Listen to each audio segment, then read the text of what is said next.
नमस्कार मेरे प्यारे बच्चों, मैं राहुल जलान और स्वागत है मेरे आज के इस वीडियो में। आज के वीडियो में बच्चों हम लोग क्या जानेंगे, हाइजेनबर्ग्स अनसर्टेनिटी प्रिंसिपल के बारे में। शॉर्ट रिवीजन हम लोग देखेंगे हाइजेनबर्ग्स अनसर्टेनिटी प्रिंसिपल का, और इस पर आधारित जो बहुत सारे इंपॉर्टेंट क्वेश्चंस होते हैं उन क्वेश्चंस को हम लोग अच्छे से देखेंगे। और ये जितने भी क्वेश्चंस हैं ये सारे क्वेश्चंस तुमको तुम्हारे कॉन्सेप्ट को क्लियर करेंगे, किसके अबाउट, हाइजेनबर्ग्स अनसर्टेनिटी प्रिंसिपल के अबाउट। हाइजेनबर्ग्स अनसर्टेनिटी प्रिंसिपल दरअसल मॉडर्न क्वांटम एटॉमिक मॉडल का हिस्सा है। मॉडर्न क्वांटम एटॉमिक मॉडल क्या होता है? Quantum mechanical model of atom के अनुसार इलेक्ट्रॉन जो होता है किसी भी एटम में, उसको हम लोग पार्टिकल नहीं बल्कि वेव की तरह कंसिडर करते हैं। और जब इलेक्ट्रॉन पार्टिकल नहीं बल्कि वेव की तरह कंसिडर होता है, तो हाइजेनबर्ग्स अनसर्टेनिटी प्रिंसिपल के अनुसार सबसे पहली और सबसे बड़ी बात कि इलेक्ट्रॉन जब वेव की तरह कंसिडर होता है तो इलेक्ट्रॉन के एक्यूरेट पोजीशन और इलेक्ट्रॉन के एक्यूरेट मोमेंटम, इन दोनों चीज को हम लोग निकाल सकते हैं या फिर नहीं निकाल सकते हैं? तो तुम लोग जवाब दोगे नहीं। इलेक्ट्रॉन के एक्यूरेट पोजीशन और इलेक्ट्रॉन के एक्यूरेट मोमेंटम को हम लोग हाइजेनबर्ग्स अनसर्टेनिटी प्रिंसिपल के अनुसार नहीं निकाल सकते। और इन्हीं चीजों के बारे में दरअसल हम लोगों को आज के लेक्चर में देखना है। शॉर्ट रिवीजन झट से हम लोग देख लेते हैं। हाइजेनबर्ग्स अनसर्टेनिटी प्रिंसिपल की जो क्लास हुई थी, उस क्लास में तो हम लोग ऑलरेडी बहुत सारी चीजों को देख चुके हैं। हम लोग यहाँ पर क्या देख रहे हैं, शॉर्ट रिवीजन हम लोग कर रहे हैं छोटा सा, कि क्वेश्चंस को हम लोग अच्छे से अटेम्प्ट कर सकते। बिल्कुल आसान सा बात है। According to Heisenberg's uncertainty principle, the accurate position and momentum of electron present in any atom can never be determined. कि इलेक्ट्रॉन के एक्यूरेट पोजीशन और मोमेंटम को हम लोग कभी निकाल ही नहीं सकते हैं किसी एटम के अंदर। जब बोर्स हाइपोथेसिस की बात होती थी, तो बोर्स हाइपोथेसिस के अनुसार इलेक्ट्रॉन जो है न्यूक्लियस के अबाउट किसी सर्टेन सर्कुलर पाथ में रिवॉल्व करता था। जब इलेक्ट्रॉन किसी सर्टेन सर्कुलर पाथ में रिवॉल्व कर रहा है तो इलेक्ट्रॉन का एक्यूरेट पोजीशन यानी कि आर का वैल्यू और इलेक्ट्रॉन का एक्यूरेट मोमेंटम यानी कि मास इनटू वेलोसिटी का वैल्यू हम लोग दोनों निकाल सकते थे। तुमको याद होगा, बोर्स हाइपोथेसिस के अनुसार radius is equal to 0.529 into 10⁻⁻10 n square by Z. ये हम लोग निकालते थे इतना मीटर। और स्पीड भी हम लोग निकाल सकते थे 2.19 into 10⁻6 Z by n meter पर सेकेंड। ये दोनों फॉर्मूला जो होता था ये स्पीड और रेडियस यानी कि पोजीशन और मोमेंटम को निकालने के लिए सक्षम होता। लेकिन ऐसा तब जब बोर्स हाइपोथेसिस में हम लोग इलेक्ट्रॉन को पार्टिकल कंसिडर किए थे। तुम सोच के देखो, अगर इलेक्ट्रॉन पार्टिकल नहीं बल्कि वेव हो, यानी कि इस तरह से जो एटम को हम लोग पार्टिकल मानकर उसका डेफिनेट ट्रैजेक्टरी ड्रॉ कर लेते थे, तो वहां पर काम चल जाता था। लेकिन जब इलेक्ट्रॉन पार्टिकल नहीं बल्कि वेव की तरह न्यूक्लियस के चारों तरफ रिवॉल्व हो, तो बताओ, तो इलेक्ट्रॉन के एक्यूरेट पोजीशन को अब निकाला जा सकता है क्या? नहीं। इलेक्ट्रॉन का एक्यूरेट पोजीशन ये होता, लेकिन देखो तुम इस जगह पे इलेक्ट्रॉन यहाँ पर है, कुछ दूर के बाद इलेक्ट्रॉन जो है यहाँ पर है, कुछ दूर के बाद इलेक्ट्रॉन यहाँ पर है। हर जगह देखो इलेक्ट्रॉन का पोजीशन बदल रहा है। तो इलेक्ट्रॉन के एक्यूरेट पोजीशन को हम लोग कभी नहीं निकाल सकते। और जैसे जैसे इलेक्ट्रॉन न्यूक्लियस से दूर जाता है उसका स्पीड स्लो होता है, और जैसे जैसे इलेक्ट्रॉन न्यूक्लियस के करीब आता है तो उसका स्पीड फास्ट हो जाता है। तो इसका मतलब कि इलेक्ट्रॉन जब दूर है तो वो स्लो होगा, इलेक्ट्रॉन जब नजदीक है तो वो फास्ट होगा। यानी कि इलेक्ट्रॉन जैसे जैसे दूर या फिर नजदीक हो रहा है तो उसका स्पीड बदल रहा है, स्पीड बदल रहा है तो मोमेंटम भी बदल रहा है। तो इलेक्ट्रॉन को जब तुम वेव की तरह कंसिडर करोगे, तो चूंकि उसका स्पीड लगातार बदलता है तो उसका मोमेंटम भी बदलेगा। यानी कि उसके एक्यूरेट मोमेंटम को हम लोग निकाल सकते हैं या फिर नहीं निकाल सकते हैं? नहीं निकाल सकते। और यही बात हाइजेनबर्ग्स अनसर्टेनिटी प्रिंसिपल का कहना था।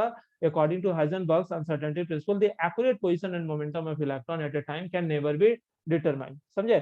तो अब जो है वाजिब है, पोजीशन में कुछ गड़बड़ी है, पोजीशन उसका एक्यूरेट मान लो इतना होता लेकिन है इतना, तो ये जो इतना गैप आया ना, this gap is uncertainty in position. तो यदि अनसर्टेनिटी इन पोजीशन को डेल एक्स से रिप्रेजेंट करें और अनसर्टेनिटी इन मोमेंटम को डेल पी से रिप्रेजेंट करें, तो हाइजेनबर्ग का कहना है कि किसी भी इलेक्ट्रॉन के लिए अनसर्टेनिटी यानी कि error in position, uncertainty in momentum यानी कि एरर इन मोमेंटम का प्रोडक्ट जो होगा ये हमेशा h/4 से ज्यादा ही होगा। h/4 से कम अनसर्टेनिटी इन पोजीशन और मोमेंटम के प्रोडक्ट का वैल्यू नहीं हो सकता। अनसर्टेनिटी तुम लोग पता है कि चूंकि uncertainty in position is equal to mass into uncertainty in velocity, mass किसका, इलेक्ट्रॉन का मास। तो बताओ, तो डेल एक्स की जगह हम लोग डेल एक्स रख लें और डेल पी की जगह mass into del v is greater than H by 4 पाई ऐसा रख लें। तो तुम लोग बताओ, मास को उस साइड हम लोग अगर कर दें राइट हैंड साइड में, तो del x into del p, sorry, del x into del p is greater than equals to h by 4 pi m. तो हम यहाँ पर दो रेक्टेंगल किए हैं, तुम गौर से देखो। तो इन दोनों रेक्टेंगल में जो फॉर्मूला डिराइव हुआ है, इन दोनों फॉर्मूला के अलावे हाइजेनबर्ग अनसर्टेनिटी प्रिंसिपल पर आधारित क्वेश्चन को सॉल्व करने के लिए और किसी फॉर्मूला की जरूरत है या फिर नहीं है। अब हम लोग क्वेश्चन पर आ जाते हैं कि जितना भी क्वेश्चन हम लोग प्रॉब्लम्स है हाइजेनबर्ग अनसर्टेनिटी प्रिंसिपल, उन क्वेश्चंस को ध्यान से देखना होता है और करना होता है। ओके, सबसे पहले हम लोग प्रथम क्वेश्चन यानी कि फर्स्ट क्वेश्चन पर आ जाते हैं, जो कि तुम लोगों को नजर भी आ रहा है।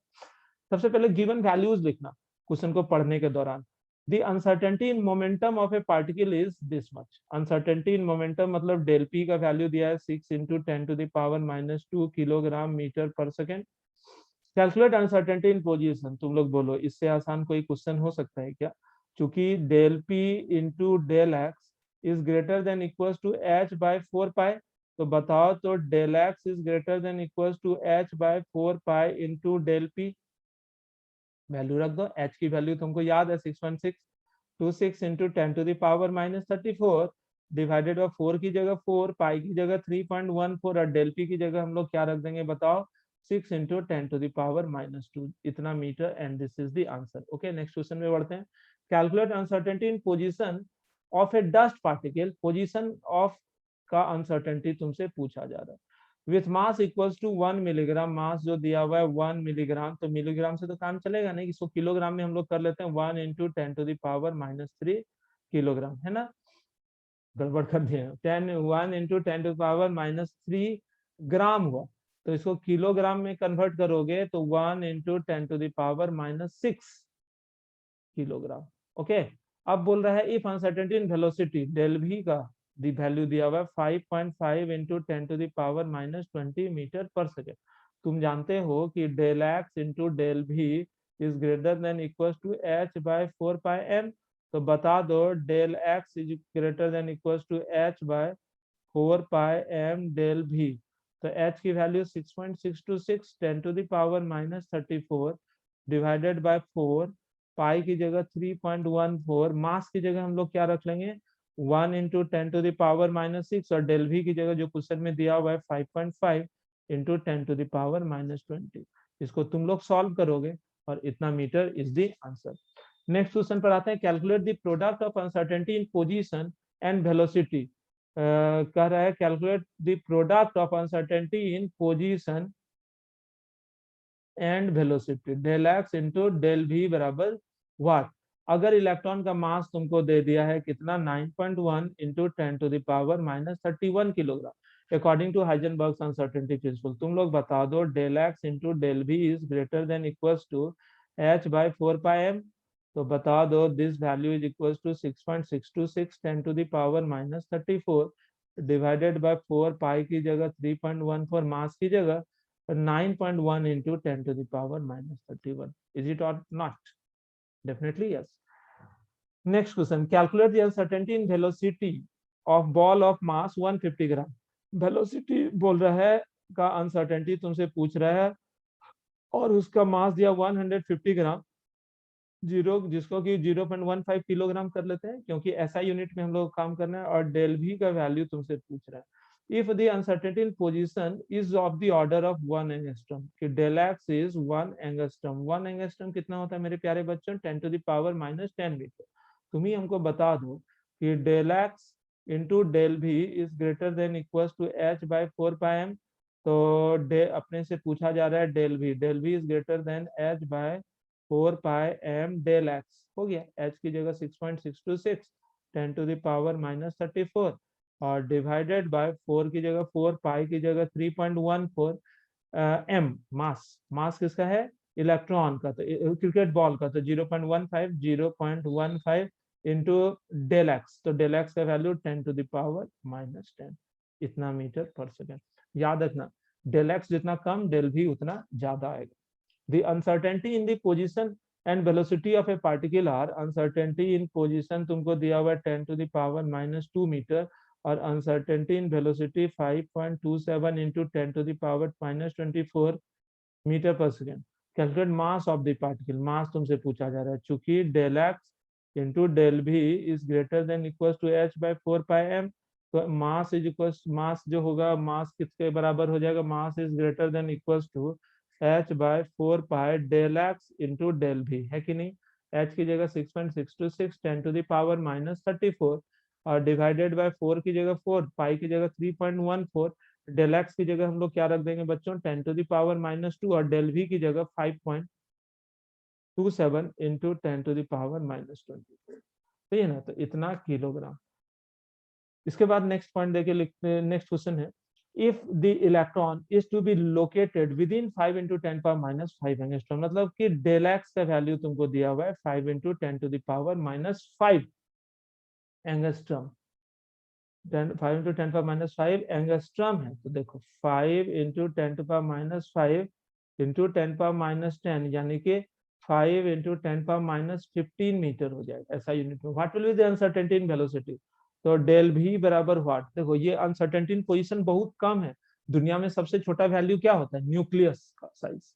न्यूक्लियस का साइज फर्मी में होता है। फर्मी कहने का मतलब कि 10⁻⁻15, तो 10⁻⁻15 अगर रहेगा ये डेल एक्स का वैल्यू, जो कि प्रैक्टिकली इम्पॉसिबल है। 10⁻⁻15 है डेल एक्स, मतलब electron is present in the nucleus of the atom, that is practically impossible. और इस बात को कैसे प्रूव करें, तो वो हाइजेनबर्ग अनसर्टेनिटी प्रिंसिपल से, यानी कि ऐसा भी क्वेश्चन पूछा जा सकता है, prove as according to Heisenberg uncertainty principle that electron can never be reside inside the nucleus. तो तुम क्या करोगे, तुम लोग मान लोगे कि इलेक्ट्रॉन जो है न्यूक्लियस के अंदर मौजूद है और उसका डेल एक्स का वैल्यू तुम 10⁻⁻15 के रेंज में मान लोगे, जो कि यहाँ लिखा हुआ भी है, और डेल भी निकालोगे। चूंकि तुमको पता है del x into del v is greater than equal to h by 4πm, तो यहाँ पर del v is greater than equals to h by 4πm del x. तो तुम बताओ एच की जगह 6.626 10⁻⁻34 और डिवाइडेड बाय 4, पाई की जगह 3.14, मास की जगह 9.1 इंटू 10⁻31 और डेल एक्स की जगह तुम लोग रख दोगे 5 इंटू 10⁻⁻15। जब इसको सॉल्व करोगे तो ये वैल्यू लगभग आएगा 1.16 इंटू 10⁻10 मीटर पर सेकेंड। समझ में आ रही है बात। तो देखो, तो लाइट, दुनिया में सबसे मैक्सिमम स्पीड किसका होता है, लाइट का। लाइट का स्पीड दुनिया में सबसे ज्यादा होता है। लाइट से ज्यादा स्पीड दुनिया में किसी भी चीज का नहीं होता। और लाइट का स्पीड है 3 इंटू 10⁸ मीटर पर सेकेंड। देखो तो ये वैल्यू उससे ज्यादा आ गया कि उससे कम हो गया, उससे ज्यादा आ गया, यानी कि इतना स्पीड हो ही नहीं सकता। इसका मतलब ये पोजीशन भी हो ही नहीं सकता है। समझे, तो इस तरह से तुम ये कुछ इस क्वेश्चन का भी जवाब दे सकते हो कि prove that electron can never reside inside the nucleus of any atom. Okay, next question, explain why the uncertainty principle has little significance when applied to macroscopic object। तो मैक्रोस्कोपिक ऑब्जेक्ट के case में, in case of macroscopic object, यदि बड़ा object तुम लोगे तो del x का value जो होगा, दिस इज लेस देन 10⁻⁻15, 10⁻⁻15 से छोटा है। दुनिया में सबसे छोटा जो होता है 10⁻⁻15, यानी कि न्यूक्लियस का साइज, उससे छोटा वैल्यू अगर आ रहा है, तो इसका मतलब क्या है कि यहाँ पर वेव कैरेक्टर जो है वो नेग्लिजिबल है। और वेव कैरेक्टर नेग्लिजिबल रहेगा तो उसमें पार्टिकल कैरेक्टर डोमिनेंट है, और पार्टिकल कैरेक्टर जैसे डोमिनेंट होगा तो उस ऑब्जेक्ट का एक्यूरेट पोजीशन और एक्यूरेट मोमेंटम निकाला जा सकता है। वेव कैरेक्टर जितना ज्यादा होगा तो उस इलेक्ट्रॉन में का पोजीशन और मोमेंटम को निकालना काफी टफ हो जाता है। समझे, तो तुम क्या जवाब दोगे कि मैक्रोस्कोपिक ऑब्जेक्ट, जैसे कि कार है जहाँ की क्वेश्चन में लिखा हुआ है, मैक्रोस्कोपिक ऑब्जेक्ट में चूंकि डेल एक्स का वैल्यू 10⁻⁻15 से छोटा आ जाता है, जो कि नेग्लिजिबली स्मॉल है, तो उतना वैल्यू के अनुसार हम लोग क्या जानते हैं कि उस ऑब्जेक्ट में वेव कैरेक्टर नहीं के बराबर होगा, उसमें मुख्य रूप से पार्टिकल कैरेक्टर ही होगा। Okay, next question, what is the minimum product of uncertainty in position and uncertainty in momentum of a moving electron। तो बोल रहा है मूविंग इलेक्ट्रॉन जो होगा, कोई इलेक्ट्रॉन मूविंग है तो उसके अनसर्टेनिटी इन पोजीशन और अनसर्टेनिटी इन मोमेंटम का मिनिमम वैल्यू क्या होगा। तो देखो del x into del p is greater than equals to h by 4π। तो del x into del p का मिनिमम वैल्यू, इसका मिनिमम वैल्यू पूछ रहा है, तो this should be equals to h by 4π। H का वैल्यू 6.626 10⁻34 और 4 की जगह 4, पाई की जगह 3.14 and this would be the answer. Okay, काफी आसान है या काफी मुश्किल है, बहुत ज्यादा आसान। आसान तो इसको बोल ही नहीं सकते हम लोग, इसको क्या नाम देते हैं बताओ? बहुत ज्यादा आसान, है ना। नेक्स्ट क्वेश्चन क्या हो गया? चलो, why can't we overcome the uncertainty predicted by Heisenberg principle by building more precise device to reduce the error in measurement below the limit? कह रहा है कि हम लोग ऐसा कोई डिवाइस क्यों नहीं बना सकते जो कि जिसमें अनसर्टेनिटी एकदम मिनिमाइज कर सके, यानी कि उसको मोर सर्टेन बना सके। जैसे कि हम बोले ना कि इलेक्ट्रॉन के एक्यूरेट पोजीशन को क्या निकाला जा सकता है, तो इसका जवाब होता है नहीं। The accurate position of electron can never be determined, accurate momentum of electron can never be determined. तो बोल रहे हैं कि हम लोग ऐसा डिवाइस क्यों नहीं बना सकते हैं जिस डिवाइस का इस्तेमाल करके हम लोग इलेक्ट्रॉन के पोजीशन या मोमेंटम को मोर टू मोर एक्यूरेट कर दें। मोर टू मोर एक्यूरेट करने का मतलब क्या हुआ कि मोर प्रिसाइज डिवाइस हम लोग क्यों नहीं बना सकते। तो जवाब होता है कि दरअसल del x is inversely proportional to del p. यदि तुम इसको डेल एक्स यानी कि पोजीशन को ज्यादा प्रिसाइज बनाने की कोशिश करोगे, मतलब डेल एक्स को मोर एक्यूरेट बनाने की कोशिश करोगे, तो चूंकि ये इनवर्सली प्रोपोर्शनल है तो ये उतना ज्यादा अनएक्यूरेट होने लगेगा। समझ में आ रही है बात? यानी कि इसको ज्यादा प्रिसाइज करोगे, प्रिसाइज मतलब क्या? एक्यूरेट, तो ये उतना ज्यादा अनप्रिसाइज होगा। तो मतलब एक को बेहतर करने की कोशिश करोगे ना तो दूसरा उतना गड़बड़ होने लगेगा।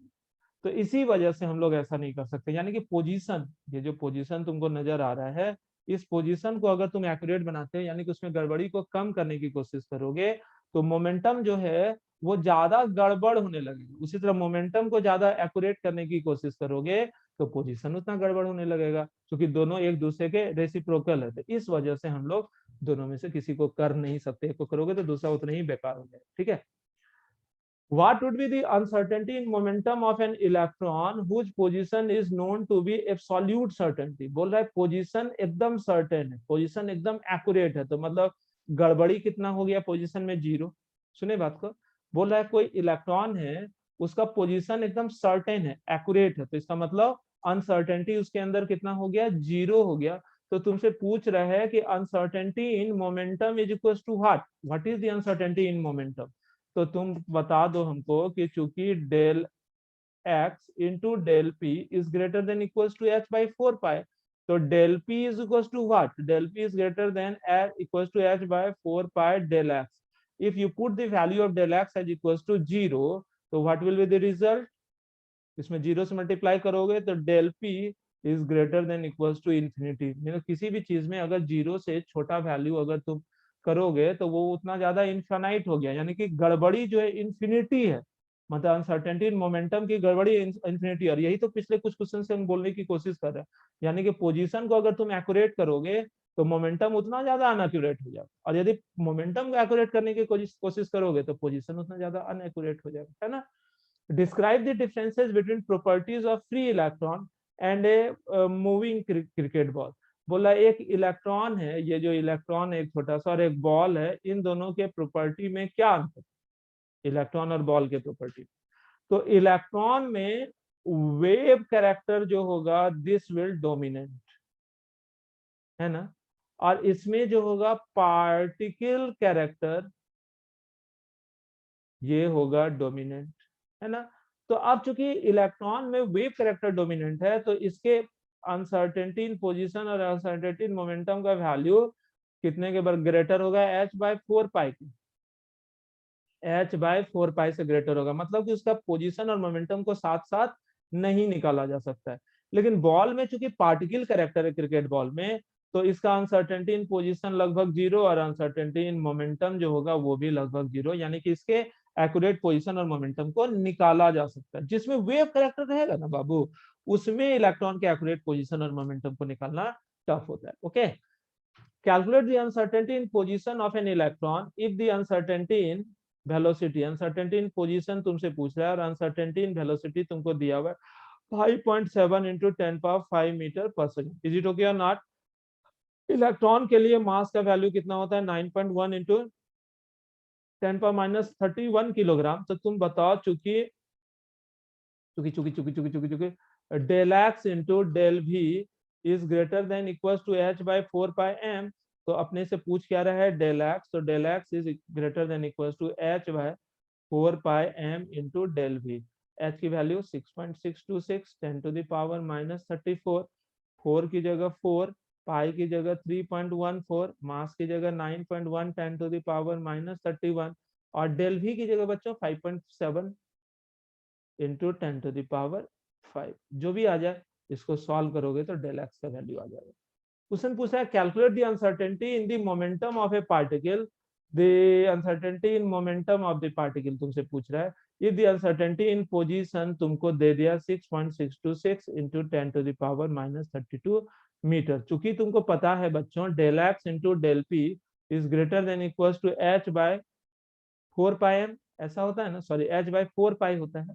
तो तुमसे पूछ रहा है del p is greater than equals to h by 4 pi into del x. तो एच की जगह बच्चों क्या रख देंगे 6.626 10 टू द पावर माइनस 34, और डिवाइडेड बाय 4 की जगह 4, पाई की जगह 3.14 इंटू डेल एक्स की जगह क्या रख देंगे 6.626 into 10 to the power minus 32। ये डाटा इसलिए दिया है ना कि कैलकुलेशन इजी हो। ओके, नेक्स्ट क्वेश्चन लिखा है what is the certainty in velocity of an electron. करा है अनसर्टेनिटी इन वेलोसिटी तुमसे पूछा जा रहा है। If the uncertainty in position is 10 to the power minus 10, uncertainty in position जो है ये दिया हुआ है 10 to the power minus 10, mass of electron दिया हुआ है, एच की वैल्यू तुम लोगों को मिल गई है। तो तुम बता दो कि चूंकि डेल एक्स, सॉरी, चूंकि del x into del v is greater than equals to h by 4 pi m, है ना। तो तुमसे पूछ रहा है del v is greater than equals to h by 4 pi m into del x. H की जगह 6.626 10 टू द पावर माइनस 34, और डिवाइडेड बाय 4, पाई की जगह 3.14, मास की जगह मास 9, इलेक्ट्रॉन का वजन हम लोग ले लेंगे 9.1 इंटू 10 पावर माइनस 31, और डेल एक्स की जगह जैसा कि क्वेश्चन में दिया हुआ है 10 पावर माइनस 10। इसको सॉल्व करोगे तो इतना मीटर पर second is the result.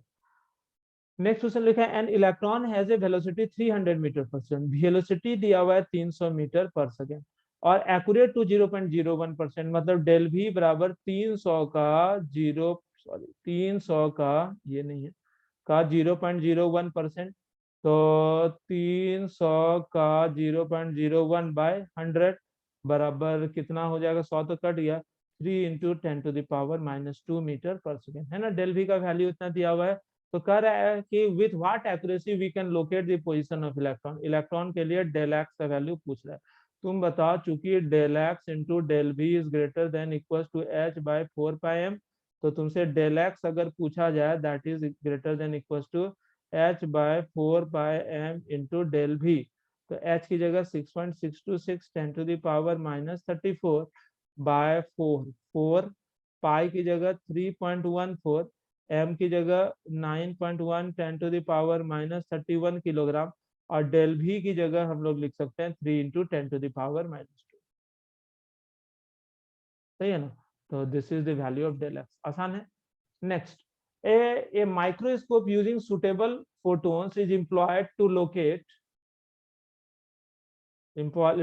located an electron in an atom within a distance of 0.1 angstrom, मतलब पोजीशन के लिए वैल्यू दिया 0.1 एंगस्ट्रम, मतलब 0.1 into 10 to the power minus 10 metre, है ना। What is the uncertainty involve in the measurement of its velocity, del v is equal to what, तुम ही लोग बता दो कि del x into del v is greater than equal to h by 4 pi m. तो तुमसे del v पूछा जा रहा है, del v is greater than equal to h by 4 pi m del x. H की जगह 6.626 10 to the power minus 34 divided by 4, pi की जगह 3.14, मास जो होता है वो कितने के बराबर होता है, मास जो होता है इलेक्ट्रॉन है ना, तो 9.1 into 10 to the power minus 31 kilogram, और डेल एक्स जो होता है 0.1 into 10 to the power minus 10, ठीक है ना, इतना मीटर पर second, and this is the result, है ना। Question, a golf ball has mass of 40 gram, एक गोल बॉल है उसका मास है 40 ग्राम, लेकिन किलोग्राम में करना है ना, 40 गुना 10 to the power minus 3 kilogram, है ना। एंड स्पीड ऑफ 45 मीटर पर सेकेंड, इसका स्पीड जो है वो 45 मीटर पर second. If the speed can be measured within accuracy of 2%, मतलब डेल भी बराबर 45 का 2%, तो बताओ तो 0.9 मीटर पर सेकेंड हो गया ना डेल भी। तो बोल रहा है uncertainty in position del x बराबर व्हाट। तो तुम ही लोग बता दो कि चूंकि del x into del v is greater than equal to h by 4 pi m. तो डेल एक्स है डेल भी है, तो del x is greater than equal to h by 4 pi m del v. तो सारी चीजों की value रखो 6.626 10 to the power minus 34 divided by 4 into pi की जगह 3.14। मास जो है मास मास मास मास मास चूंकि गोल बॉल है उसका मास जो है 40 ग्राम है, 40 गुना 10 पावर माइनस 3 किलोग्राम। और इंटू डेल भी का वैल्यू जो हम लोग निकाले हैं दैट इज 0.9, 0.9 मीटर पर सेकेंड। इसको सॉल्व करोगे तो इतना metre is the result. Okay, next question. If the position of an electron is measured, electron है तो मास कितना है 9.1 into 10 to the power minus 31 kilogram is measured within an accuracy of del x दिया हुआ है 0.002 nanometre into 10 to the power minus 9 metre, इतना दिया हुआ है। और पूछा calculate the uncertainty in the momentum, uncertainty in momentum तुमसे पूछा जा रहा है of the electron. Suppose the momentum of the electron is there any problem in defining this value. तो कह रहा है क्या इस वैल्यू को निकालने में कोई प्रॉब्लम है। तो तुम बताओ कि चूंकि del p into del x is greater than equal to h by 4 pi. तो तुमसे अगर हम डेल पी की वैल्यू पूछ रहे हैं तो del p is greater than equal to h by 4 pi into del x. H की जगह 6.626 10 power minus 34 divided by 4 pi की जगह 3.14 into del x. What is the value of del x 0.002 into 10 to the power minus 9। इसको solve करोगे तो इतना kilogram metre पर second is the result. Okay, अब हो गया खत्म, खत्म हो गया। तो आज रहने देते हैं इतना ही। अब आज के वीडियो लेक्चर में बच्चों हम लोगों ने इतना सारा कुछ जाना, और ये सारा क्वेश्चन का वैल्यू तब, इन सारे क्वेश्चंस की वैल्यू तब है तुम्हारे लिए जब जब जब जब जब तुम इन सारे क्वेश्चन को दिल से दिमाग से और शिद्दत से दोबारा बनाओगे। क्योंकि इस इन सारे क्वेश्चंस का स्टिकर तो तुम लोगों के पास है, और उन स्टिकर के सारे क्वेश्चंस को तुम लोग बनाओ, दोबारा से बनाओ। अगर नहीं बनाए, अगर बना लियो तो अच्छी बात है, अगर नहीं बनाया तो दोबारा से बनाओ। तो तुम लोगों को वो सारा क्वेश्चन आसान दिखेगा। तुम लोग थोड़ा सा मैसेज करके हमको बता दो क्या ये स्पीड जो अभी हम तुम लोगों को प्रोवाइड कर रहे हैं इन सारे क्वेश्चंस को बनाने में, क्या ये स्पीड बहुत ज्यादा हो जा रहा है और या फिर कम है, मतलब इनफ है कि समझ पा रहे हो क्वेश्चन को। अगर ज्यादा स्पीड है तो हम अगले दिन स्लो हो जाएंगे। थोड़ा मैसेज करके बोल दो बस। इनफ है ना? ठीक है, ठीक है। किसी को कोई परेशानी नहीं ना? ओके, तुम लोग यूट्यूब पर भी ये जो वीडियो अभी क्लास हुआ इसको अपलोड कर देते हैं। तुम लोग चाहो तो वहां पर से भी इस वीडियो को दोबारा से देखकर क्वेश्चन बनाने में अगर कोई कठिनाई हो तो इस वीडियो को दोबारा से वहां पर भी तुम लोग देखना और काम करना। ओके, रहने दो आज बच्चों, अगले दिन करते हैं। शुभ रात्रि।